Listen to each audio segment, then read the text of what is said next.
In 2005, the G8 cancelled the debts of some of the poorest countries in the world.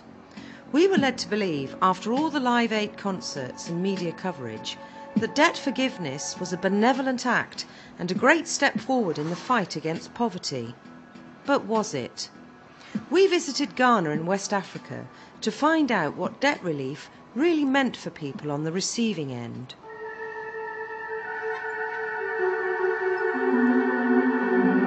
Thank you, Tony Blair. Thank you, Bob Geldof. Thank you, Bono, and thank you, Live Aid and G8, for providing a development for us. A development of HIPIC, development of dustbin, which we have not seen and we cannot provide for ourselves. Through your initiative of development, we now have dustbin, HIPIC dustbin. Thank you, Tony Blair.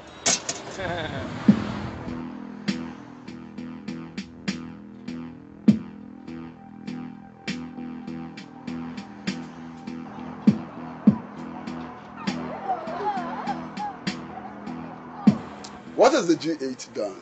The G8 has said that they are going to wipe off 100% of our debt. Now, what they're telling us is that you owe us so much. We are not going to take the money from you. You generate the money yourself through taxation, through your productive activity and so on. Don't pay it to us, keep it. But we are going to tell you how to invest that kind of money. It's incredible. Nobody would accept that anywhere in the world. I do not think that there's any country in the West which would accept that another country or another institution in a foreign land should be determining its priority and how it spends its money and so on. I think that's arrogance, really arrogant. We've seen, and we'll probably see more of these kind of HIPIC rainbows on schools and toilets, and I wonder what you make of that, or what Ghanaians must make of that. They are marketing it. The outcome we just see, which is a toilet, a school, emblazoned with HIPIC fund, gives the impression that, we're getting something for the pay. This is a toilet for Bisiasi, the HIPIC benefits. We have two of these. We're given for 27,000 people. Yeah. This is a waterless toilet, blah, blah, blah. There's an EnviroLoo cleaner. Then you clean the toilet with a damp toilet brush. Hello. I'm actually a caretaker here with my husband, and I keep the place tidy. Has she been given any of the Enviro cleaner and the toilet brushes to clean the toilets? Has she been given the materials? I just threw some ashes there, and I use my my broom to just clear the place. HIPIC paid her to be here. Nobody pays me. We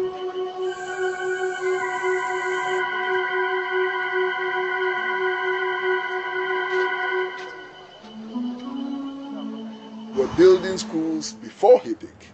We were building public toilets for people before HIPIC. All of a sudden, everything we do has a HIPIC label on it.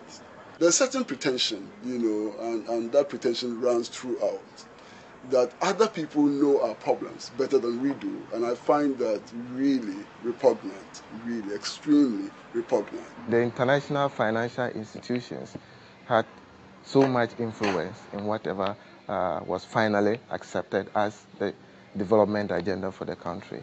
Conditions are being set. The government is told which areas those resources can be spent, which for us place so much limitation, so that if there's a condition which does not allow the government to invest so much resources into the production base of the economy, then we have a problem. If you dictate the pace of development for an individual or a country, you'll be missing the point, because I know what goes inside me. I should have that independent mind to prioritize my things, come to you and say, "Guy, I need help. Can you help me?"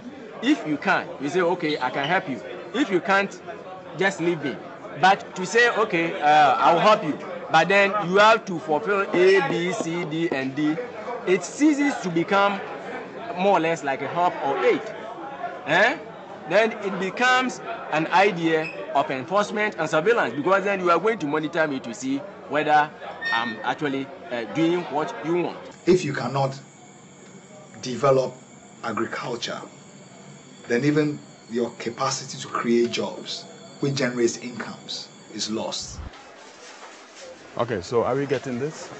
This is Chicago Stars. American rice. Absolutely. I mean, we produce rice in Ghana, but you see, there is none here. It doesn't even find space in the local supermarket, let alone getting exported. You know why? We don't have what it takes to make it better. Machinery, the expertise, the finances, have not got the infrastructure for industries. We don't have the money. The foreign direct investment is nil. Recently, it trickles in like, drop of rain. That is what we need to add value to the commodities, the products that we have, to be able to export. And then we have fair trade. Until that, nobody should talk about trade because we have nothing to trade. But anyway, we need Chicago rice because Afife rice is absent here. The fact that for the next 20 years, even though Ghana will enjoy debt relief, Ghana will not have the free will to invest the resources generated into sectors that the country deems very important for the growth of the economy. I find that worrying. That is really worrying.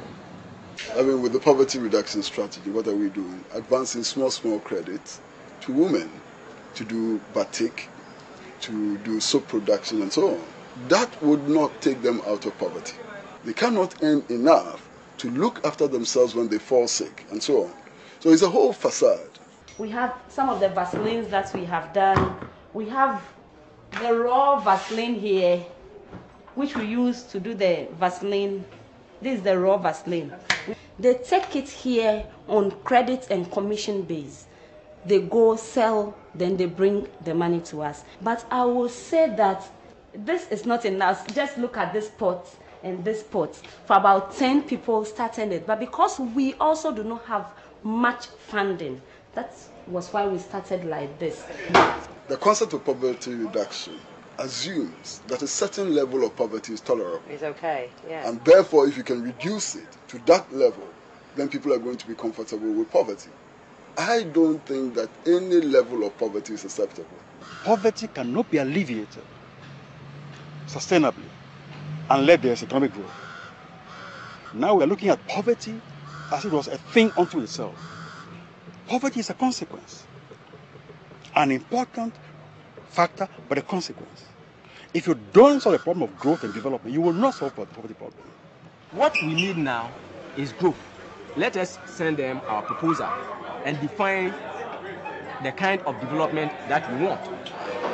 We say a country is democratic, then the country should have all the powers to decide what to do with its resources.